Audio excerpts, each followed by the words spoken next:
নমস্কার বন্ধুরা, আমার বিয়েবাড়ির মেনুতে আজকের নিবেদন বাহারি চিকেন। এর জন্য আমি প্রায় 1 কেজি মতো চিকেন ভালো করে ধুয়ে পরিষ্কার করে নিয়েছি। এবার এতে কিছু মশলা দেব, যেমন 1 বাটি টক দই, বেশ কিছুটা গোলমরিচের গুঁড়ো, 2 চামচ আদা রসুন কাঁচা লঙ্কা বাটা, 2 চামচ নুন দিয়ে ভালো করে হাতের সাহায্যে মাখতে হবে। এবার হামানদিস্তায় কিছুটা গরম মশলা থেতো করে নেব। কড়াই গরম করে সাদা তেল দেব, ওই তেলেই গরম মশলা ফোড়ন দেব, কিছুটা পেঁয়াজ কুচি দেব, বেশ কিছুটা নেড়েচেড়ে কাটা টমেটো দেব। বেশ নেড়েচেড়ে নরম হয়ে গেলে ম্যারিনেট করা চিকেনটাও দিয়ে দিতে হবে।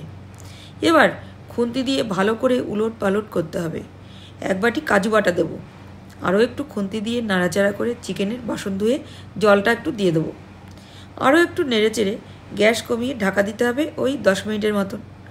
এটা যতক্ষণ হয় ততক্ষণ বরং একটা কাজ করে নিই, ছোটো কড়াইতে সামান্য তেল দেবো। এবার গরম হলে কয়েকটা মৌরি ও চৌকো করে কাটা পেঁয়াজ, চৌকো করে কাটা সবুজ, হলুদ, লাল ক্যাপসিকাম ও নুন দেব। বেশ কিছুক্ষণ নাড়াচাড়া করে যখন ক্যাপসিকাম ও পেঁয়াজগুলো নরম হয়ে আসবে, তখন যে চিকেনটা 60% রান্না হয়েছে সেখানে ঢেলে দেবো। ভালো করে সব মশলা মাখামাখি করে রান্না করব আরও কিছুক্ষণ। ওপর থেকে একটু কসুরি মেথি দেব, আরও একটু নেড়েচেড়ে রান্না করে সার্ভিং বোলে তুলে নেব।